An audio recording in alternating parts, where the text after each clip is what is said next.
Katrina Long Robinson, Renaissance Charter School at Summit in West Palm Beach, Florida.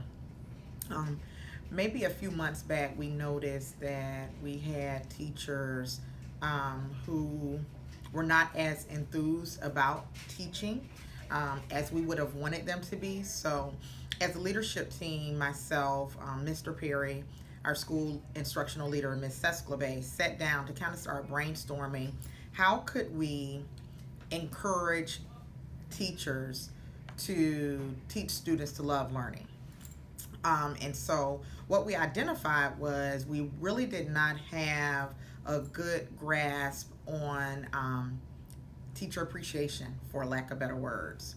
So what we did was we sat down and at this day and age, social media is huge.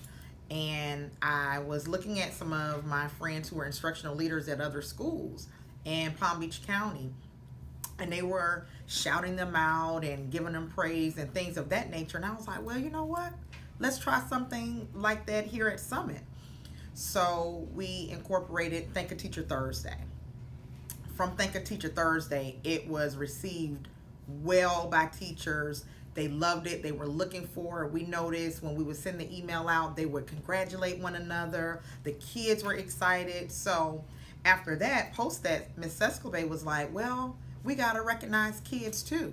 So post that, we started Motivated Student Monday based on data, whether or not they boomed in Lexia, Think Through Math, iReady Math. And so we would go in, burst into classrooms just as we would do for our Thank a Teacher Thursday. Well, an extension of that was Teamwork Tuesday, where we would catch teachers working together collectively, because we were trying to build collaboration and teamwork and things of that nature. And we would take pictures and just immediately start sending it out on the email, caught in action doing teamwork.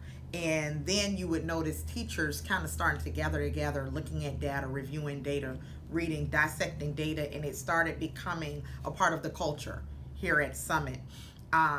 And then we just kind of got into it, and we got in the flow of it. So now at Summit, we have Thank a Teacher Thursday, Motivated Student Monday, Teamwork Tuesday. And Christmas time, we noticed we had just finished with the NWEA, we had just finished with our PSAs, and we were getting ready to start really looking at the unified data. We have been training teachers on how to create their assessments, and we wanted to incorporate a teacher wall of fame. And to get to that wall of fame, we created a poster that simply just said inspire, empower, and love. Inspire your students, empower your students, and love your students. And we put ribbons on these posters, and you notice teachers really loving the ribbons. But probably who loves them more is the kids, because you hear the kids saying, oh, you got another ribbon, you got a ribbon. And so post that, we will have a wall of fame here at Summit. We noticed the welcoming, the love and appreciation from that. And so teachers really started getting into the data because they wanted to be recognized and things of that nature. And so they started really pumping out those unify assessments, unify. So Ms. Sesclebe was like, well, you know what? We have all this going on. Won't we create posters, have the students sign them because it's their data, and then let's just post it in the hallway so everyone will see it. And so now at this point, we have created a culture of love, empowerment, inspiration, and where everybody is recognized, right? Students are recognized, teachers are recognized, and leadership feels good because teachers and students feel good. So that's what we have here at Renaissance Charter at Summit. Hope that helps.